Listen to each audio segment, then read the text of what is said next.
My friends, to the InObscuria podcast, a podcast where we exhume obscure rock and punk and metal, and we put them in one of three categories: the lost, the forgotten, or the should have beens. My name, Kevin Williams. His name, Robert Harrison. You taking a break from the metal? I was gonna let you do it. There you go. I wasn't even warmed up, and I did. I'll put some reverb on that shit. It'll sound great. Nice. Metal. Okay, I'm going to actually try it next time. Well, what's going on with you, Mr. Harrison? Not much. How was your holiday weekend? It was good. What'd you do with the fam? We spent a lot of time at the pool. Nice. That's all we did. What a great We didn't go anywhere. We just stayed at home and just chilled at the pool. I did not have a pool, and I spent 2 entire days cleaning my garage. That was what I did over the holiday weekend. Bet that shit looks great. It's amazing. Well, you've seen my garage, and it's a 3-car garage that you cannot fit 3 cars in. It has been epically bad for about 7 years, ever since I moved here. So it was time, and I'm having to part ways with some stuff that I've had for a while. It wasn't just cleaning, it was purging. That was the hard part. So it was a very emotional time. I've got about 8 boxes of scrap metal that I'm going to say goodbye to tomorrow. We've had a, love-hate relationship, all the scrap metal, making things and so are you moving it. Would you consider yourself a pack rat? Not anymore. Not anymore. No, it got close to that. About last year, I was noticing that I had a storage room that was just full of stuff, and then the garage was starting to get full of stuff, and so I quickly put the brakes on that and started cleaning up, and I don't want to cross that line. I don't know where that line is, but, you've got, as an artist, you want to have, some stuff to work with. I go out there, I get inspired. I need this thing, and it's right out there. It's great to have a little scrap pile, but it was more than just a scrap pile, so it was getting to be like Sanford and Son a little bit.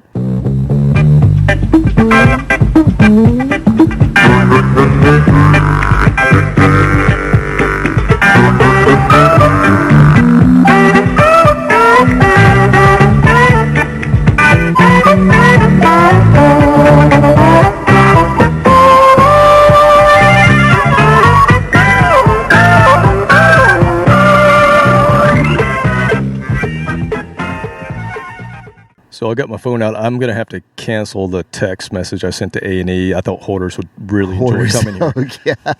Give me about 20 more years. It's usually once you get older. Usually people my age are like the beginning hoarders. Yeah. And then in 20 years you come back and it's just out of hand. Have you ever watched that show? Have you ever seen any of that on Netflix or anything? The hoarding I've people? seen about 8 to 10 minutes and had to turn the channel. Oh, man. It's because I have been in houses like that. I have bought houses like that. And it's...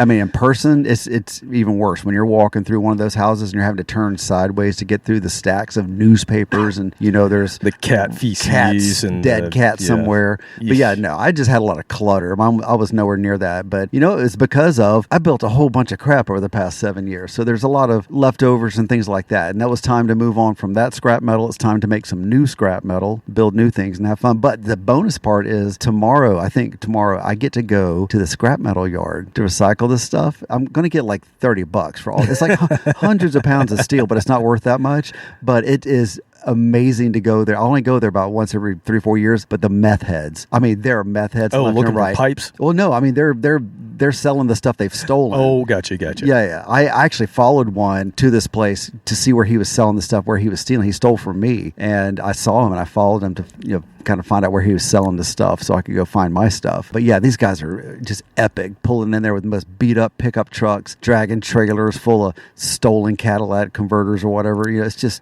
entertainment. It really is. Well, what is it with the copper tubing? You always hear that's what they're stealing is the copper tubing. It's lightweight, and you can get a lot of money for it. So compared to steel, I don't know what the rates are. I don't keep up on that. But you get a higher percentage value for a lower weight, and so you can steal the copper out of an AC unit and get $40. But okay, it's a lot of work for $40. These guys are, if they put half the amount of work they put into nefarious activities into just working, they can lead a good life, but the whole meth thing, they kind of messes with you a little bit. You can't make rational decisions. But yeah, these guys, they go around behind Home Depot and steal their racks, like their extra shelving. I've seen it. And, I saw the manager running out in the parking lot. This dude was driving away, and he just loaded up some of their shelving and took and sold that. So yeah, there was one or two guys that were well known around here in our little town that Shaky, I called him Shaky McGillicuddy because he was just shaky. He was from the meth. He would just stand there and shake, and, he couldn't stand still. So yeah, that's my day tomorrow. I get to go people watch at the Meth Head reunion. All right. Well, after you chase a meth head, go listen to Pot of Thunder, Cobras and Fire, Growing Up Rock, Slamfest Podcast, Decibel Geek, A to Z Radio, Metal Up Your Podcast, The Hustle, Disciples of the Watch, Podcast Rock City, State of Amorica, Rock Strikes 10, Potter Than Hell, Podkiss, The Kiss Room, Ages of Rock, Retro Zest Podcast, The Synaptic Empire, and don't forget about Monty's Rockcast. Come visit us, InObscuria.com. Like us, share us, recommend us, Facebook, Twitter, Instagram, and any other socials that are out there that we need to be on. Sounds good. Buy some shit. Buy some stuff. Go buy some stuff. We got it. We need to sell it. Yeah. We need to purge. Got all sorts of stuff. You can be a pack rat. Buy our shit. Yeah. Let me get rid of my crap and give it to you. All right. I had an episode planned for us. The spirits had reached out to me, but then they gave me a timeout.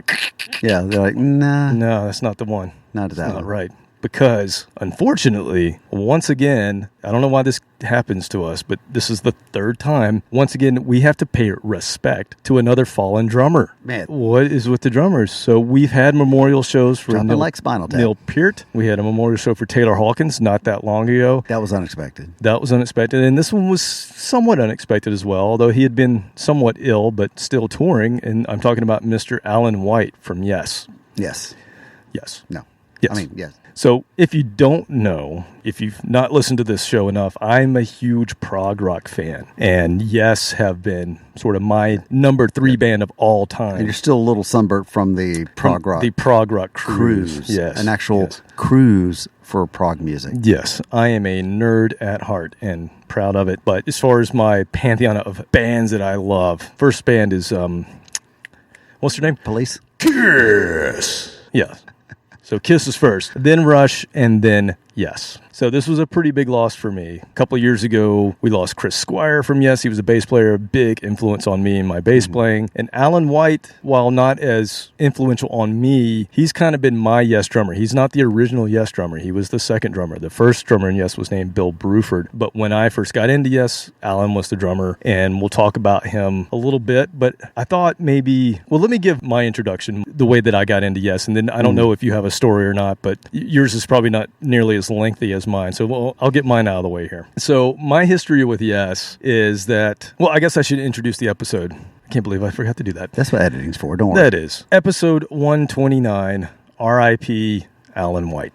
So we're going to talk about Alan White. We're going to talk about not just Yes music. We're going to talk about other things that he was involved in and some solo stuff that he's done and some of the more obscure Alan White stuff. And I'll share a little bit of the history as far as where that stuff fits in with Yes. All right, so my history with Yes, I first heard them on a school trip. My friend Richie Pardue had 2 cassette tapes, and that's what we were doing back in those days. It was probably late 80s. We were in a van. I had my cassette tapes, and we were trading tapes because everybody had listened to everything they had on their Walkmans. And Richie Pardue had 2 tapes that 2 artists that I had never heard. One being Joe Satriani. He had Surfing with the Alien. Good album. And he had Yes's Big Generator, which was the then current Yes album. So 1987. Okay. Not an album that most people love. I happen to love it because it was the first time I really heard Yes, and it was unlike anything I had heard when I popped it in. And I didn't know the history. I didn't know that this was the 80s version of the band that's not the famous 70s version of the band. All I knew is it was something new to me and thought it was cool. So I went out after that trip, thought it was really cool stuff. I went out and I bought 90125. That was the only tape I could find at Walmart.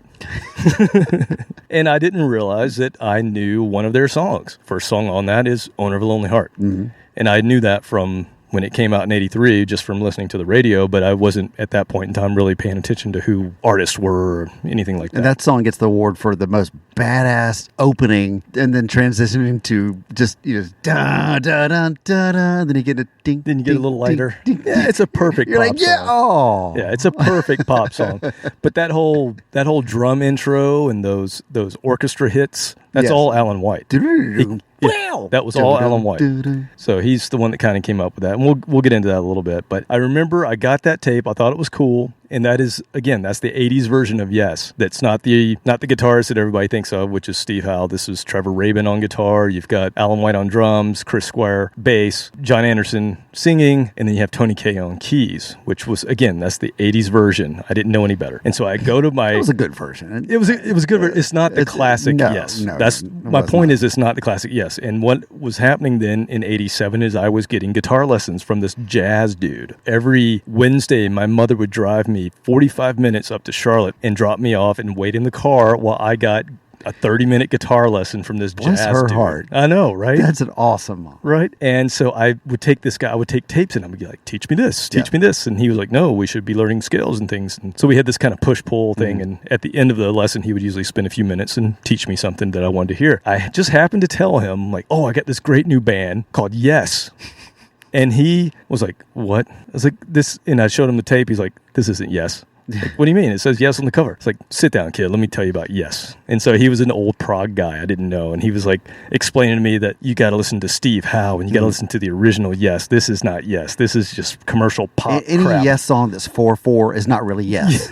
Right. And so I got schooled by my then jazz teacher. He just kind of scoffed at the fact that I was listening to this other Yes. But anyway, that's my kind of history with it. I did get into the 70s stuff much bigger after that, though. My friend Brandon Still, who we've mentioned several times, he and I went to our local record store, and they actually rented VHS tapes, too. And we rented Yes Songs, which is a 1973 recording or 72 recording of the classic Yes.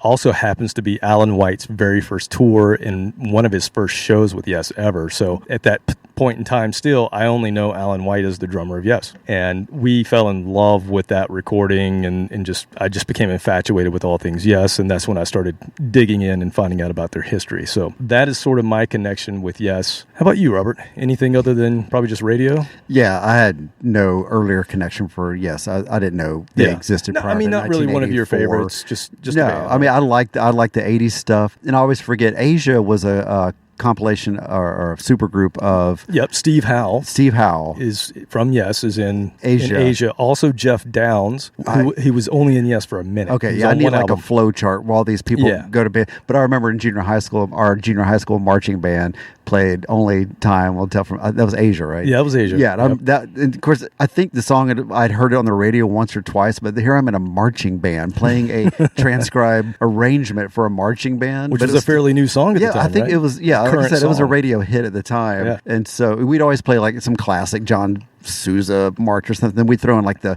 whatever the latest thing we did, Just Rocket, Herbie Hancock one time. Yeah. And like, it was just, anyway, so stupid stuff like that is what it stands out. And I didn't really get into the proggy side of it. Probably a year or so ago, height of the pandemic, going down a YouTube hole and started finding videos.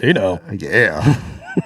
YouTube, the cleaner side of that, videos of videos or concert footage of them. There was like going through a lot of old concerts. We talked about how I saw some Led Zeppelin concerts from way back in the day, and just going back, and it's not just the song, it was the performance that I really was appreciating. And so these guys doing this stuff live, and that's what was really just enthralling to me, to see them pull off these songs that are really super complicated. I still can't figure out what the hell the time signature is and how many transitions and changes. I know how hard it is for me to remember 3 verses, and I wrote the damn song and I still couldn't remember. Sometimes sitting on stage, my mind would wander. I'm like, oh hell, do I come in here? Do I say this? And these guys are true professionals. We were having fun. These guys were absolute virtuoso professionals. These guys were coming from a different plane. Yeah, so that was it. I mean, I was never considered myself once again a prog rock fan or anything, but mad respect for that music. Also on Sirius XM, what was it? I just hit Robert Plant one time, and it'll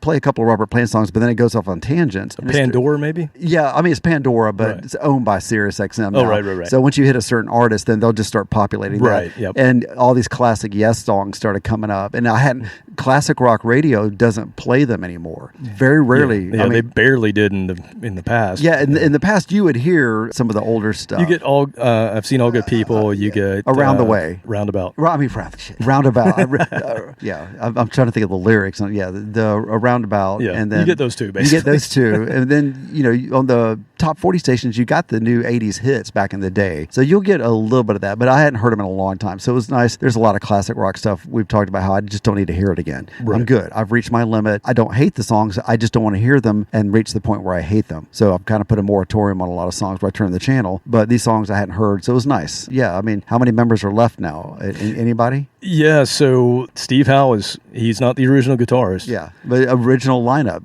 From the original lineup, no one is that's in the band now. Now Tony Kaye's still alive. He was the original keyboardist. John Anderson is still alive, but they're not in Yes anymore. So they were out. As far as members of Yes, there haven't been any original members for a long time. However, Alan White, and we're going to focus again. This episode is going to be focused on Alan White, not just Yes music. We're going to go over some interesting things that Alan's done, and he wasn't like Geddy Lee that kind of sat at home in between. No, he did a lot. In fact, he has a major history before he joined Yes that if you don't know, I'm going to go through it, but it's pretty impressive. He's the only one in the band. You were talking about how they were all kind of virtuosos. Yeah. He's a great drummer, was an amazing drummer, but I don't think anyone ever called him a virtuoso drummer. He was one of these lay it down, hit it hard, kind of like a John Bonham, where he's just going to lay that beat down. He'll come up with some interesting stuff, but it wasn't as crazy as their original drummer, Bill Bruford, who was kind of a jazz dude. Alan White's a real I remember him playing jazz dude. Style. The side, I'm not a drummer, so holding the stick sideways kind of thing. Yeah, that was Bill Bruford. Yeah. Alan White, not so much. I'm going to give you his history, but he was the longest lasting member of the band. Yes, he had 50 years in the band. He joined the band 50 years ago this year. He actually outlasted, as far as time in the band, any of the other members, even the original guys. 50 years, that's insane. Yeah, that's insane. He had, the last couple of years, he didn't look like he was in good health. He had some issues with his back, and he had stopped playing full shows. So he would only come out for the last 2 or 3 songs. They have another drummer who basically plays the whole show, and then he comes out and just kind of does a few songs.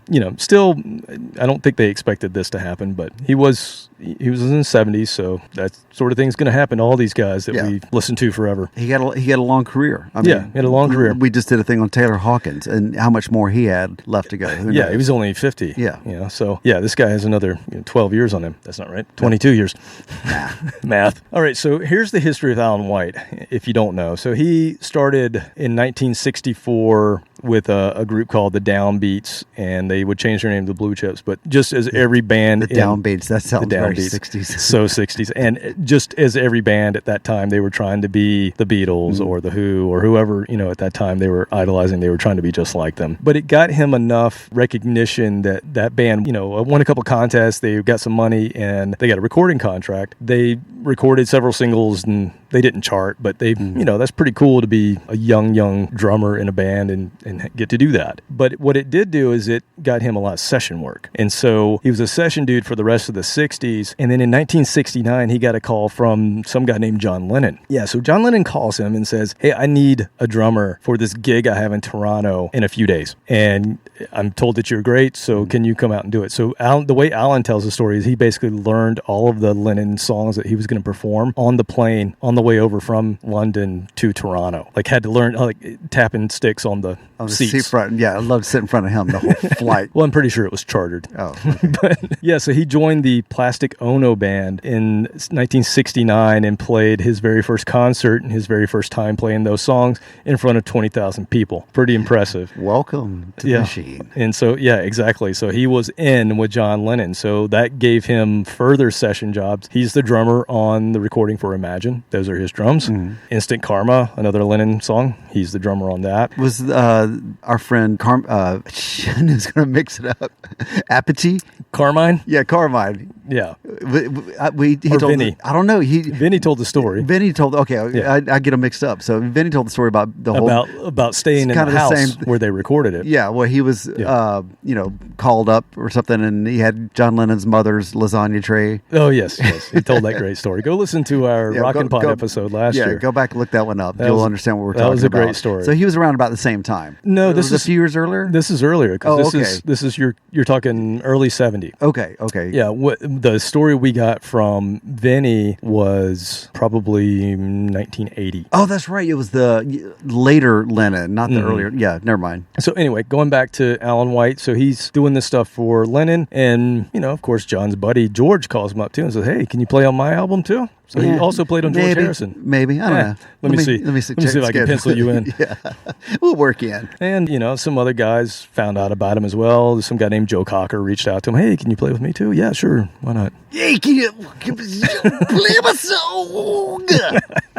Still the best version of that song. Oh, God, yeah. Joe Cocker's version. Yeah, absolutely. I don't know. John Belushi did a pretty good version of Joe Cocker doing his version of that. This is true. Song. This is true. What would you do if I sang have to? Would you stand up and look out on me? Lend me your ear and I'll sing you a song. Well, I will try not to sing out of kid. Oh, baby, I get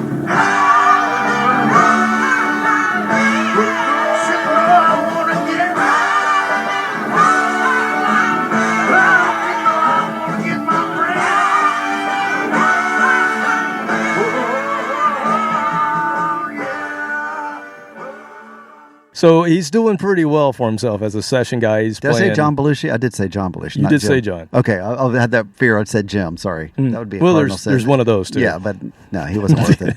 All right. So what happens in 1972 is Bill Bruford decides, after some really amazing work that he's done with Yes, that he's going to leave and join King Crimson, and kind of leaves Yes in a bit of a pickle because he basically just finished Close to the Edge, which is one of their most influential progressive rock albums ever, and decides, I'm going to go join King Crimson instead. This music's too easy. That's what he said. He wanted more of a challenge. He felt like he had done enough with Yes. I'm like, God. Okay. So anyway, he leaves, and just like John Lennon, they're like, hey, Alan, you think you can learn all our stuff really, really fast and then come join us on tour in like a week?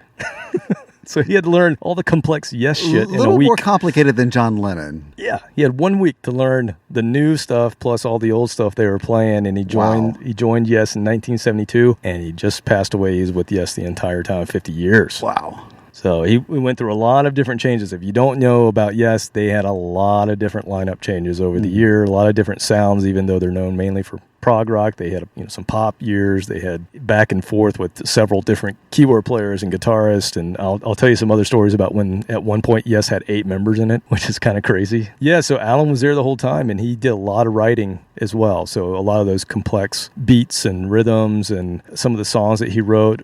He wasn't just a straightforward meat and potatoes drummer, but that's compared to Bruford, that's kind of what he is. Yeah. It was interesting to go back because I went backwards. I knew Alan's playing before I knew Bill's, but to hear the difference between like this rock drummer style and this jazz drummer style, this is a pretty big difference, actually. Interesting for me, at least. Other people are yawning right now, so let's get on with it. The first tour that he did with Yes actually yielded their very first live album, which is Yes Songs, which is the video that I watched with Brandon and how I got hooked on the band, so that's kind of funny. In his tenure with Yes, over 50 years, he played over 3,070 live shows. That's working hard. Yeah, that's pretty good. And like I said, he, starting in 2016, because of some health issues, he kind of stopped playing full gigs, although he did play on last year's Yes album called The Quest, which was a really good album. If you're a Yes fan, you'll like it. I think if you're new to Yes, don't start there. But if you're into the band, it's a pretty good way for him to go out. It has some really strong drum parts on it. So we're going to walk through, again, like I said, some things that you may not know that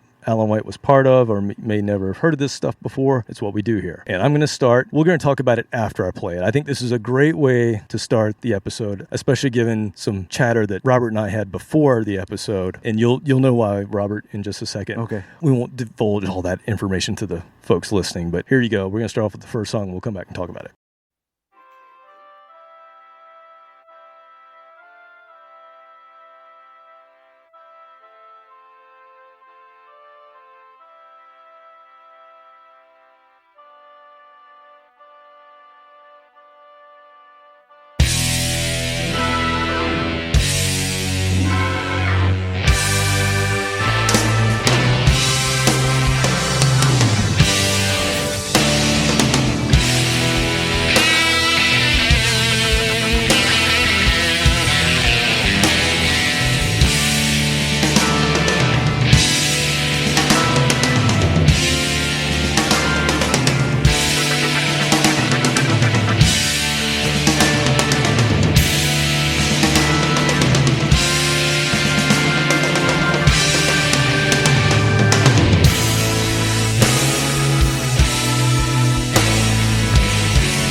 to the show. To feel the warm thrill of confusion, that space cadet glow. Tell me, is something eluding you, sunshine? Is this not what you expected to see? If you wanna find out what's behind these cold eyes, you'll just have to claw your way through this disguise.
Kinky. Haven't heard that in a long time. So, of course, that was a Pink Floyd tune. Yes. Being covered by one Alan White on the drums and just killing it. But also, this is a like prog rock supergroup covering Pink Floyd. I couldn't wait to hear who all the members were. Obviously, in the 90s and early 2000s, there were a lot of these tribute albums coming out. Mm-hmm. And one of the persons behind a lot of these tribute albums, at least on the prog and classic rock side, is a guy named Billy Sherwood. Billy Sherwood is the current bass player in Yes. So he's been a force. He's been a guitarist, a keyboardist, bass player. He's kind of whatever you need. He's that guy. And he's played in Yes. He's done lots of collaborations with other prog groups. Just a force to be reckoned with. And now is kind of the glue that's holding together a lot of the Yes music being put out today. But back in that time, he was doing these tribute albums, and he would just get folks to participate. And so he did a Pink Floyd tribute album we've played before, and you loved it before. And it was Alan White and Chris Squire doing Comfortably Numb. Yes. If you remember that. And they just killed it, and they made like a Yes version of a Pink Floyd tune. This was a little bit different. So this was Adrian Belew playing guitar and singing. He was in Frank Zappa's band, he was in King Crimson in the 80s, and he was in Talking Heads. Okay. Yeah, so that's who was singing and playing guitar. You had Alan White, obviously, on drums, just killing it. The keyboards were one Keith Emerson from Emerson, Lake and Palmer. I was going to guess that because of the sound, and it wasn't as powerful as Rick White's keyboards in the original. It was a little subdued. It was just the Hammond. I mean, it was kind of back down. And that's a what bit. Keith Emerson's known for, is just like laying down that Hammond. Yeah, and so I figured that was probably the case. Yeah, and then you have a second guitarist. You had Gary Green, who was in a prog rock band called Gentle Giant in the 70s. Yeah, I've heard the name Gentle Giant. He's the one that played the leads. And then Billy Sherwood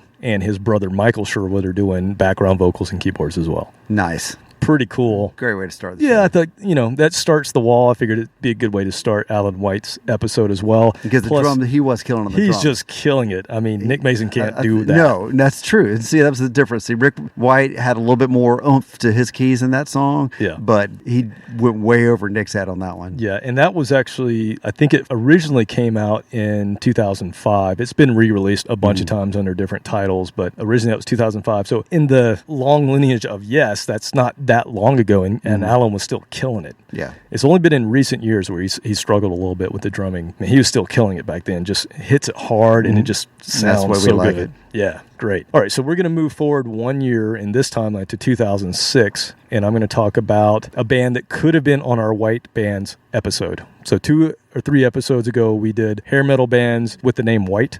Mm-hmm. It was the Great Whiteout. Yes, the Great Whiteout that we had. This could actually, speaking of, before we go on, Great White just lost their singer. Again. Another singer down. They're kind of right. And they just announced a new one today. Let's go. They're right up there with Skid Row with a revolving door of lead singers. Yeah. Anybody we know? I read the name. It sounded familiar. I probably should do more research. Because no. Great White is one of those bands where you'll see Great White, and then you'll go see so-and-so's Great White. Yeah, Jack Russell's Great Russell, White. Jack Russell. Yeah, Jack Russell's no longer in the band, which is Yeah. why they've had like 4 singers or something. Queensryche is that way. Yes. It's so-and-so's. There's 2 rats, I think. 2 rats. 2 rats out there. Yeah, it's Interesting. It's silly. And we're going to talk about something like that happened with Yes, too, here coming up. Maybe. Anyway. It's the band Maybe. Yeah, so this band is called White. Just White. That's it. Very easy. But it makes sense because Alan White was, okay, makes sense. White album. But still, it's just White. And this was kind of a band that started off just as him jamming with some band from Seattle. So Alan White, even though he's British, he moved to Seattle, I think in the 80s or maybe late 70s. And that's where he lived the rest of his life. He just liked Seattle. But he was jamming with some band in Seattle. And the name of that band was called Merkaba. Merkaba. Merkaba. I have no idea what that means, Merkaba. but they changed their name to White. It makes sense. Makes a lot more put sense. that on a marquee. Their jamming sessions turned into, we could actually be a band and record this if you wanted to, Alan. He's like, why not? In between Yes tours, this is what he did. And so they called themselves White, and they recorded, and then they had some kind of falling out with the keyboardist. And so Alan had to call his buddy Jeff Downs from Asia and Yes to join the band, and they re-recorded the album with Jeff. So I don't know what went on with the other keyboardist, but he got screwed. So they put out an album in 2006. I think it's really cool. It's kind of prog, but it's more like rockin' prog, and it's very 2006 style prog music. So I think it's cool. I think people will dig it. And they did a little light touring with this band, but it didn't really go anywhere. And when they toured, they played obviously their music, they played some Yes stuff, and they played John Lennon songs, which was, what he started his musical career on. So that's kind of cool. Wow. I like to hear their version. That would have been cool. Lennon stuff. Yeah, that would have been cool. So I'm going to play a song from the White album. That's not the White album. Not the other. Yeah, this the is other the White. Okay, you got it. From 2006, this is Fate.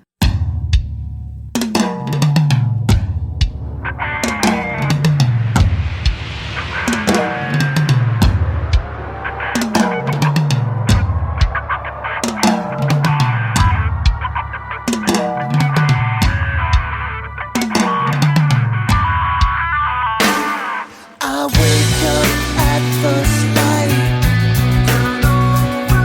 I did it once again.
No, so that last third of that song was my favorite. Just the outro. With the slide? Yeah, the slide. His drum beat was just a little different. Wasn't kind of a straightforward beat. So he was doing a little of the proggy stuff on the drums there. It was nice. That was more Floydian in my book. That kind of... Well, certainly, yeah. Is more my wheelhouse. Yeah, I mean, it's pretty straightforward, kind of proggy, kind of 2006, I guess. Yeah. I don't know. But it'd be kind of all cool. over the place. If you're a Yes fan, that would be great to have that extra credit at the bonus. It's kind of bonus tracks that, hey, the band may not be in their prime, but the individual members are putting out some good stuff, and it's not that far away from some of the Yes material. Yep. And speaking of, let's move into some of the Yes material. So I mentioned that Yes splintered in the early 80s, so the 70s classic Yes band, which had some member changes throughout the 70s, but that classic Yes band disbanded in 79, basically. They put out an album in 1980 with Jeff Downs, who would go on to form Asia, and they had a different singer, and it was an album called Drama. It didn't do well, and they split again. And Steve Howe left and followed Jeff to do Asia. Well, Alan White and Chris Squire, so the drummer and the bass player, at that point, they had no Yes, and so they decided to keep moving forward, and they originally were going to move forward with Jimmy Page. We've talked about this. There were some sessions. Yeah, so they did some sessions. They did some writing. They were going to call the band XYZ, X Yes and X Zeppelin. So XYZ was the name of the band. They started writing all these songs, and then falling out, I guess they couldn't come to an agreement with something, and Page left and joined the firm. And so he went with Paul Rogers and did that. That's right, before there was Cover Page. Yeah, before there was Coverdale Page, yes. That kind of left them again without a band, but they had all these songs, and so they worked with this new guy that they had been put together with, this South African guitarist. His name was Trevor Rabin, and he brought some songs as well, and he could sing, and they thought, great, we'll just be a trio, and they called themselves Cinema. And then, of course, when the management gets involved, they go, no. You're Yes. Yeah,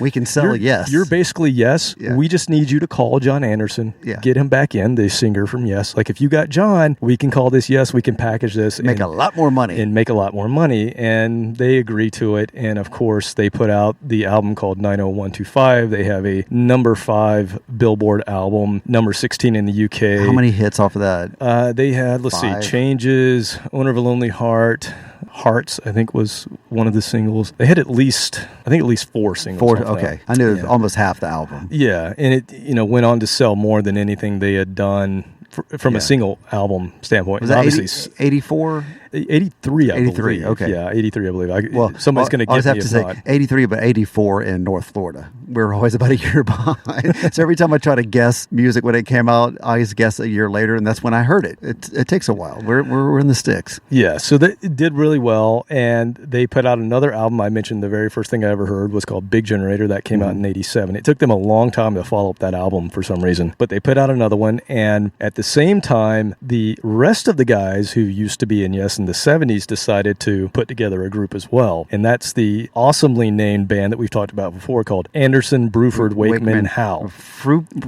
Howe, do they? Yeah, so you had John Anderson, Bill Bruford, Rick Wakeman, and Steve Howe. And so they, at the same... rock, paper, scissors. Okay, my name goes first. Yeah. You're no, I want to go second. I don't know. Yeah, I don't know how they came up with that. But anyway, they put out an album in the late 80s. You had this other version of Yes, which they called Yes West, because basically you had the Yes that's in England. You had the Yes that's on the west coast of the United States. And so they had kind of two factions basically touring and playing Yes music. Wow. And John Anderson had just left Yes West to join Anderson, Bruford, Wakeman, Howe. Obviously, he's the Anderson in that. And so eventually, management again said, you know what? If we just get all you guys together, we could really make some money. And so that's what they did. They were both recording new albums, and they just decided to merge them together. So you got one... It's a lot of creativity in one room. Yeah, well, and not just that, but that's when I mentioned Billy Sherwood. That's when he kind of came into the picture, and a whole bunch of other people, because they couldn't get any of these guys to really collaborate. So they said, okay, we're going to take some tracks from here, some tracks from here. We're going to mix it all together, and we'll make this album. They put out this one album in 1991, which is right at the height of me just really diving in and getting into this band. They put out Union, and it features 8 members. And at the time, I didn't realize that they didn't all work on this stuff together. Like, it wasn't 8 people in a room. Bits and pieces, just thrown together to make this album, which is a bit bloated and overdone and not very Yes-y in certain parts, because it's probably not even Yes. But it did yield some cool songs, and really what came out of it was they toured this thing, a 1 one time, I wish I had seen it. I didn't go see it because I didn't have the money at the time. I was just out of high school and I couldn't afford to go. But they had this one-time tour where they toured with 8 members in the round. They didn't make a dime from that. Yeah, they thought they were just going to kill it. You know, I can see on paper that probably looked really good, but in 1991 things were changing, and it didn't materialize into anything other than this one tour that the diehards loved. Yeah, but that was kind of it. You know, half empty, all 30 of them at the show. You know, half empty arenas and things like that. But still, it was a really cool point in time. So you had 2 drummers, 2 guitarists, 2 keyboardists. Chris Squire was the only bass player. John Anderson was the solo singer. But of course, all the guys in the band sang, so you had all those great harmony vocals. But 2 drummers. So you had Alan White. What they did was Alan White basically played the drum kit. He basically played a big, huge kit. He was the drummer, and then Bill Bruford, who was known as being kind of the jazz guy, he has also been like an electronic drums guy in King Crimson. So he had this full electric kit, and all he did was basically pew, pew, pew, pew, pew. So he did like a lot of the percussion and additional stuff, but they played sometimes in unison. Yeah. And I'm going to play you something from the tour because this came out years later. They had a bunch of bootlegs. I remember I bought one. I went to one of those record conventions, and I remember buying a VHS bootleg tape of this tour, and it was horrible quality, and like somebody's right behind somebody else's head. Yeah, handheld camera. Not even a tripod. It was horrible, but there were a lot of bootleg recordings of this because obviously this was a big deal at the time. I think everybody knew it would only happen once. So I'm going to play something from this tour, and you're going to recognize this is one of their biggest songs ever, but it's so cool to me to hear you've got almost 2 of everything going on, and I'll just let you hear it and see how it's interpreted.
amazing talent on one stage.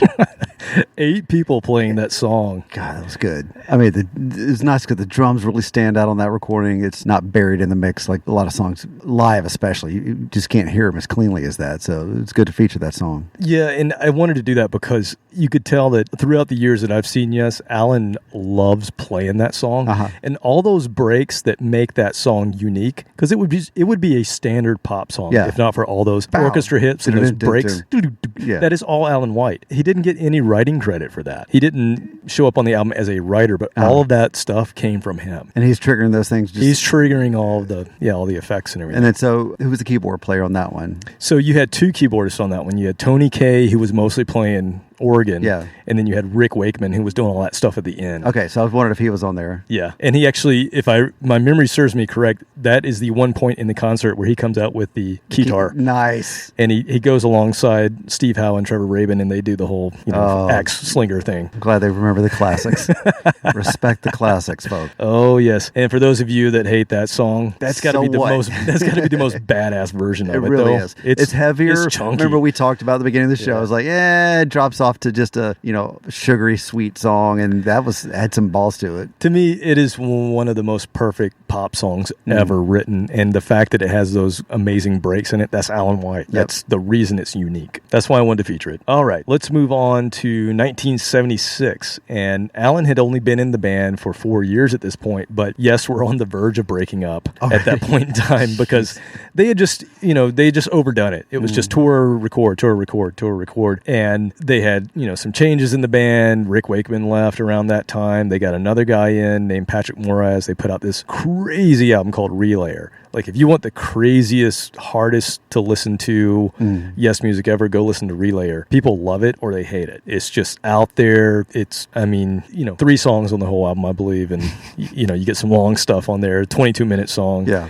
Gates of Delirium, just crazy stuff. They toured the whole album. It was huge because they were at the peak of their career in the 70s at that time. They toured it. They played the whole album. It had a big, huge stage production, and they just overdone it. And God, so it's just lost these days. There's nothing like that. No. I mean, there's bands that sell out arenas. We know that, but at the same time, that the production where it's just and these are like real stage props that lit up, and these heavy things they were lifting in the air. Not just video on a screen behind the band. They didn't have that yet. So anyway, they really put it all out there, and by 1976, they were all burned out. And so every single one of them took that year to make a solo album, just like Kiss. Yes, would do in 78. We got it, the one and only true Alan White solo album that year, and this was not a progressive rock album. This was him kind of going back to what he was doing before he joined Yes, which was more rock-based, more session musician players. And it comes across to me sort of like a Steely Dan album. Ooh. Is what it comes across as. It's got a little jazz to it. It's got rock to it. It's kind of laid back and mellow in some parts, and you can tell these are all players. It's not my favorite album he's ever done, but it's got some cool parts and cool songs, and I'm going to play one of those that I think is pretty cool. It's called One Way Rag from Ramshackled, 1976, Alan White.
Man, I should have gone and got my captain's hat and captain's jacket. That was some yacht rock. You got some yacht rock right there. That was awesome. I love yacht rock. But yeah, that's good stuff. The Steely Dan. Big Steely Dan there, right? Huge tie into that. I mean, that was the height of that AM light rock 1976 fad, right in the middle of that. So the lead singer, do you know who it is? I don't. I think it was some of his buddies that he used to do. Oh, what are Gilbert O'Sullivan? Gilbert O'Sullivan. Look that up. The singer of the song "Alone Again." Naturally, it's a another yacht rock song. So if you can have the Google fingers and look that up, I get bonus points if that was the guy, because it sounded just like him. Well, let's find out. Okay, I've got it pulled up here. Let's see who the personnel is. All right, so Alan White, drums and percussion, obviously. Three ladies on backing vocals, which I love the backing vocals there. Let's see, you had Kenny Craddock, who was piano, organ, synthesizer, and vocals. Alan Marshall, vocals. No, I was close. But so put in a snippet of Gilbert O'Sullivan, just so people know what I'm talking about. All right. It's Alone Again, naturally, one of the worst yacht rock songs out there. May as well go on. I did on my own, alone again. Naturally,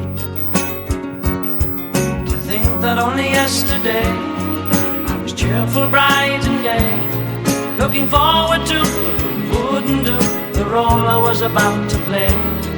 But as if to knock me down, reality came around. I don't know where you are with Steely Dan, but Steely Dan, I love. I love Steely Dan. There's not a lot of the yacht rock that I don't mind listening to it, but it reminds me of my dad's dentist office growing up. That's all that was played. So I get a weird vibe when I hear it. But Steely Dan, I have always loved. I felt like they were just above the rest. Yeah, time. What was the guitarist? Walter Becker? No, not the main guitarist. He sat in with him. I want to say Mutt. Skunk Baxter. Skunk. I knew it was an animal. So Skunk Baxter was a friend of my father's, and so one night, who was also in the Doobie Brothers, by the way. Yeah. He's got. So my dad. He was in Steely Dan, then he went to Doobies. I was down in Florida visiting, and my dad comes home and he's like, "Oh yeah, hey, he was over at this guy was a colonel in the Air Force, and so I'm not gonna say his name, but he's like, oh, Colonel so and so's house, and my dad were really good friends. He's like, yeah, one of his friends came over, some musician. We all started jamming. My dad plays piano and trumpet, so he was, I don't know what he was playing with him. But he's like, this guy, I don't know, what was his name? Stinky Baxter or something like that. And I was like, was it Skunk Baxter? He's like, yeah, he's a real nice guy. And I'm like, you were just jamming with Skunk Baxter? He's like, yeah, he's a real nice guy. He was just hanging out over there. So one of the most weirdest. Yeah, he was the guy with the long mustache. Yeah, long mustache. Yeah. Like, just one of the weirdest moments of my life. My dad came home to say he had jammed with Skunk Baxter, but he couldn't remember his name. That's awesome. You can see it runs in the family. Our amnesia. Jeff Baxter is his name, but he went by Skunk. Yeah. But he was on the early Steely Dan albums and then went over to the Doobie Brothers. So that's pretty cool. Yeah. I love Steely Dan. I don't know what it is about that band. I think that's a good reminder. I think it's time to dive back into them and let me refresh my memory, because now I get at the point where all I remember are the hits. I'm like, nope, I need to go back and listen to the albums again. Yeah, the deep cuts were good. Anyway, that was Alan White doing his best Steely Dan impersonation. But that was like a vacation album for him, because it's just it was. I mean, but the drums are still huge. But it's not, you don't have to worry about it. Yeah. He's not having to really focus on that. That was roll a joint and hit record. Well, maybe, yeah. All right, let's go. All right, so let's get back to what he would do later on. So we move back into 2006. He's doing a lot of work in 2006, seems like. He's really prolific in that year, the early 2000s, mid-2000s. So he did another kind of progressive rock supergroup that Billy Sherwood, again, put together, and he got Alan to play on. And they put out a couple of albums. They weren't just a one-and-done kind of deal. And this is a band called Circa. And what they did was they also got Tony Kaye, who was the original Yes keyboardist, who was also in that 91 version of Yes West and the Union version of Yes. So he's got Tony Kaye, Alan White, Billy Sherwood, and a guitarist named Jimmy Hahn. And they put out this album called Circa, and then they did a couple more albums. Finally, Alan left. He felt like he didn't want to do it anymore. This is also around the same time that he was doing all those tribute albums, so I think he just had a lot on his plate along with all the Yes stuff, so he decided to leave. They did go and play and do other albums with Circa, and his replacement, Alan's replacement, is a guy named Jay Schellen. And the reason I'm pausing there is Jay Schellen is also the guy who took over the Yes seat when Alan decided that he could no longer play a full he moved over show. into the main. So you've got Billy Sherwood, who is now the bass player in Yes, after Chris Squire passed away. Jay Shellen is now the drummer in Yes. And they were both part of this group that I'm about to play called Circuit. So Yes could just keep going. Yes. And yeah, how about that? Yeah, that was something that had always been talked about, is Yes is a revolving cast of characters, and it'll just keep going. And I think a lot of the classic rock bands are starting to go that way. Foreigner's that way. There's nobody in Foreigner right now. Right, but Foreigner's not writing and recording new stuff, or are they? Well, I'm not sure. I don't think so. They're just a cover band, basically a Foreigner cover band. Yeah, a lot of the legacy acts are just playing the legacy stuff. You're right. But with Yes, they seem to be active still band. putting out music. Yeah. But you're right. A lot of stuff you go see is like, okay, who's the original member? Yeah, which one? Which one? Because that guy's really old, but he didn't join the band until 1986 or something like that. Right. So he's been with them 25 years, but he's still not an original member. He's still the new guy. Yeah, Molly Hatchet tours with 0 original members. Those guys are actually dead. Yeah, I think they're all dead. Yeah, they are. It's 100% new guys, but you'll still see that band at biker festivals and things. Yeah, so interesting that this band that Alan was in, which was kind of a project band, his replacement in this band would actually end up being his replacement in Yes. Now, I'm going to play from Circa with Alan White, obviously on drums, from their first album in 2006. This is a song called Information Overload. These are the days unlike any other when the world itself becomes the big brother, and a world of machines thinking for one another with relentless eyes gazing on forever. Nowhere to hide from the all-seeing eye. These are the days when nothing gets by. Information overload. Communications over.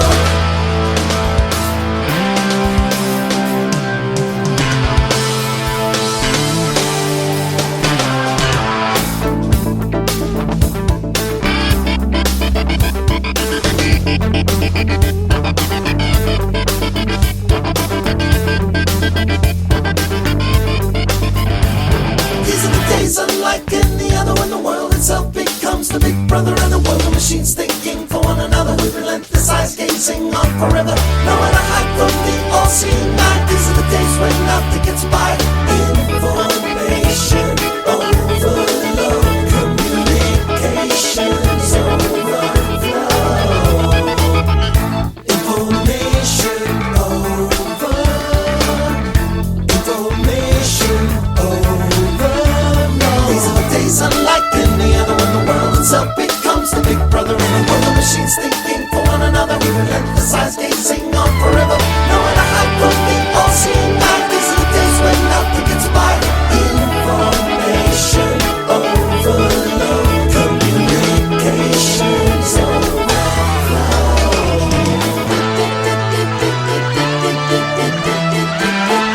Free your mind.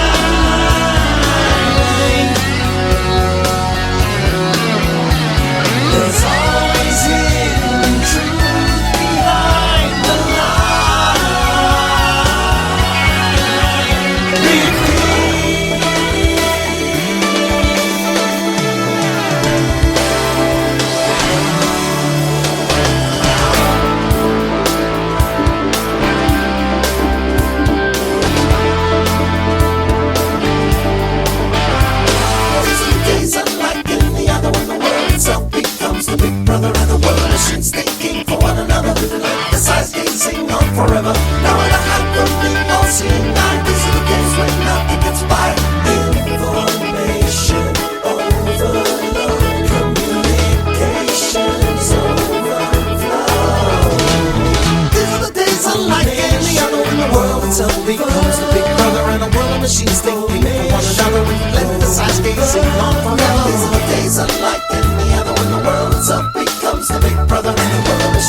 synthesize, can't sing on forever. Now at a hyperbeat, all seeing night. These are the days when nothing gets by. Information overload, communications over. These are the days unlike any other when the world itself becomes the big brother and a world of machines thinking for one another with relentless eyes gazing on forever. These are the days unlike the world itself becomes the big brother and a world of machines thinking for one another with relentless eyes gazing on forever. These are the days unlike any other when the world itself becomes the big brother and a world of machines thinking for one another with relentless eyes gazing on forever. These are the days.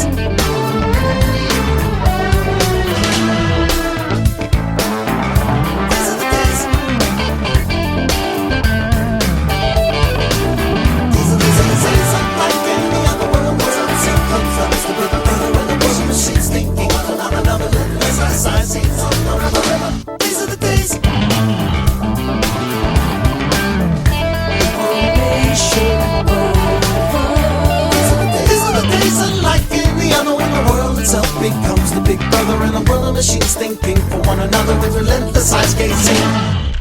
Proggy weird endings. Definitely had the prog back. Timeless. I kept looking for cues to tell me when that was recorded, other than the fact that I knew, but musical cues that I could say, oh, that sounded like this or that, but it could have been 70s, 80s, 90s, 2000s. To me, I mean, it just spanned several different decades of that band. So not that band, but members of Yes. Of Yes style music. Yes. It's definitely a Yes style. Yeah, I mean, band. you could have put that on a Yes album, and I would have just totally believed that it was a Yes song. Yeah, and when that came out, it was really obvious. Like, that sounds just like Chris Squire's bass playing. Like, I was going to ask. I can tell that one day this guy will have something. Yeah, to but do. do you think he was trying to sound, or that's the way he wanted to play? So he was best friends with Chris Squire, and he kind of studied Chris and kind of became his right-hand man. And Chris actually picked him when Chris got sick. He said, I want you to be my replacement in Yes. Nice. So they had a really long-lasting relationship, and they actually put out some albums together as Billy Sherwood and Chris Squire. But yeah, it's very obvious that he, I won't say mimicked, but he basically mimicked Chris Squire. Heavily influenced. Yeah, heavily influenced, and learned from the best, in my opinion. But why not? The drums, I mean, still just big, powerful drums. Alan's leading all those breaks so that song still sounds cohesive. That's what he did with Yes. He was kind of the glue when those guys are all playing this crazy shit. Well, you got to have that. He kept it from going too crazy. Problem with prog rock is it just gets too loose and too weird. And that's probably why some of those bands fail at it. Whereas I feel like Alan White was always that thing that kept it grounded. So just a little bit about his drumming and what it did for that band. But he did do some crazy out there stuff too. And I'm going to play one song that is one of these. His drums sound amazing on this album, but it is a weird one. It's a one and done project thing he did, and it's called Levin, Torn, and White, which is obviously the last names of the guys in the band. So Tony Levin, who is this bassist extraordinaire, he's the guy that plays the stick and does all those weird things. He plays mostly with Peter Gabriel throughout Peter Gabriel's whole career, as well as King Crimson. So all the King Crimson stuff in the 80s and 90s, that's Tony Levin. And he's done tons of collaborations. We played one with Dream Theater. It was called Liquid Tension Experiment. We played it on one of our episodes. And then the Torn in this band is a guy named David Torn, and he played with a bunch of diverse artists. Like, he played with Bowie, Katie Lang, John Legend, Madonna, Tori Amos. He's just a big, not session, but a kind of a touring session guy. He's a hired gun dude. Yeah. He's known for doing all this looping and soundscaping with his guitar. So it's not just guitar leads, but it's building different sounds. I wish I would have played with that more. That was just starting to become a thing as you and I were playing together, and I never really got into it, but I hear it and I'm like, oh, that'd be fun. I could play with that for hours. Well, now you have so many of these 1 or 2 person groups that just do the looping. Yeah. Like, that's the biggest thing now. You see it all over YouTube. You see it when you go out to any bars now. It's the one-man show with the looping. Yeah, I was going to say, normally you would go to a bar and there'd be a dude playing acoustic guitar. That was me at one point. But now it's like a whole band. Yeah, he gets 3 different tracks going. He goes to get a drink and comes back and the music's still going. He makes a tip-tap, tip-tap, boom, boom. all these sounds on his guitar, and next thing he you know, goes he's over, got a rhythm flirting section. with the girl on the table over on the left side there. Yeah, Damn, that is crazy. I should have done that. So this is kind of Alan White's experimental version of that, and this came in 2011, so this was right before he started having some health issues, but my God, his drums sound amazing here. So check this out. This is a song called The Hood Fell from Levin Torn White, 2011.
That, my friend, was a listening groove. God, that key was, the song was written in the key of purple.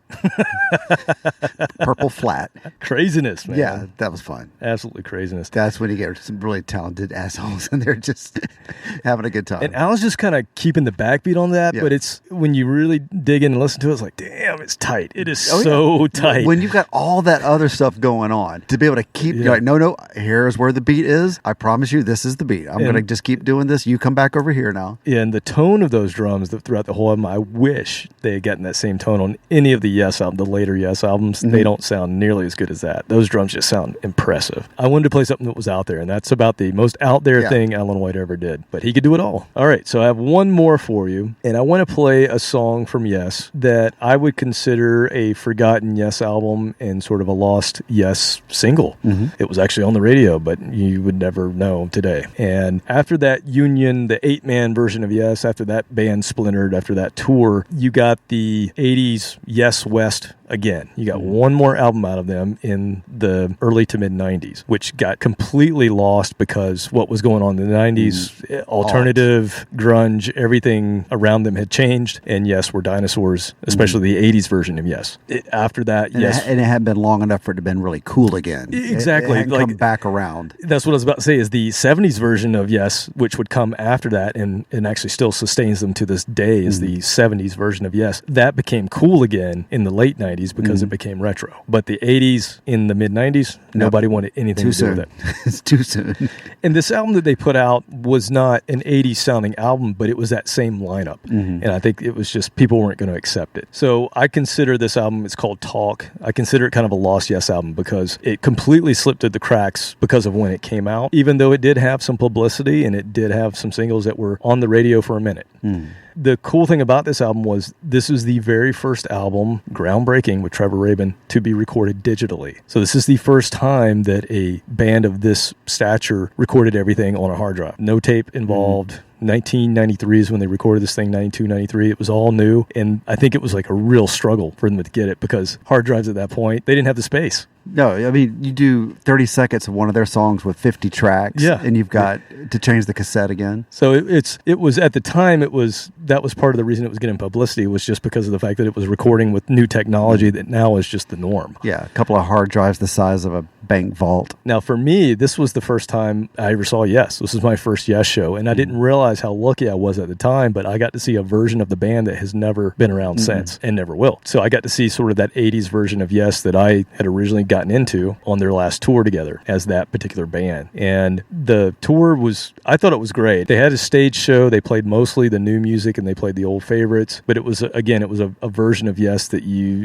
most people didn't get to see after that because they went back to the legacy act of the 70s, the Steve Howells and all that stuff, Rick Wakeman and all that. But so they got a little airplay, like I said. In fact, they played the Letterman show with this lineup, and they played, I believe, if not this song, one of the other singles. I'm going to play one of the singles, but apparently David Letterman heard the song I'm about to play on the radio, and he called his manager and said, "Get me that CD and get these guys on the program." And so Yes played Letterman in the mid-90s. Huge at that point. I mean, huge. He was the show everybody would watch and talk about. But even with all of that, it completely got lost in the shuffle of what the 90s were. So most people do not remember this album, do not remember this song, or they tried to ignore it as it was out.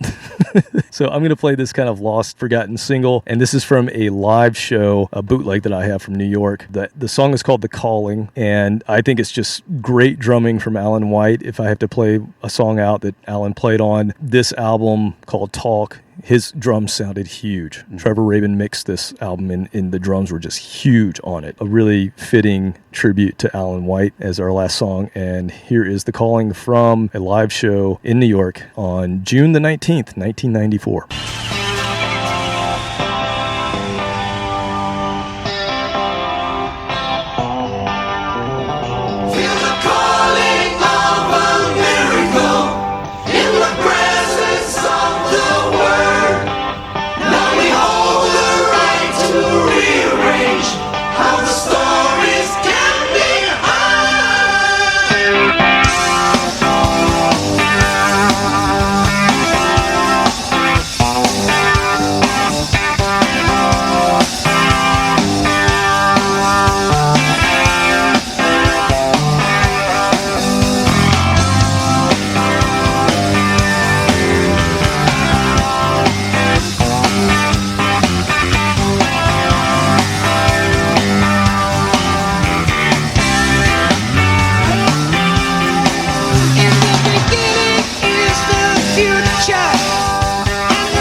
Those harmonies, I swear, you could play 5 seconds of those harmonies, and even people that aren't necessarily Yes fans could recognize that as a version of Yes, because it's that lineup had such the classic harmony sound to it. I mean, the other Yes songs still had the harmonies, but it just cuts through. It sounds so good. I love that. So yeah, I don't know if I remember that particular song, but I remember kind of a blip on the radar, 93-ish, somewhere in there. I mean, radio stations were going through struggles trying to find out what their identity was going to be, because in 91, Nirvana, but radio stations, like I said, usually didn't play until around late 91 or 92, and it was just Nirvana. It was kind of a off thing, and then Stone Temple Pilots, and then Soundgarden, and they're like, okay, we've got this, and then all of a sudden you hear Skinner. Right. And then you'd hear this, and you hear Yes. And so in 93, I know my first radio station that changed to alt rock. That's all they played. But there were the others in like Tallahassee, Florida, I remember, that you would hear classic rock and then followed by this new song by, whatever. And they just kept that mix going for a long time. And eventually I think they just became classic rock stations. That's exactly right. But they would have these one-offs and you would hear it twice. Hey, it's the new song by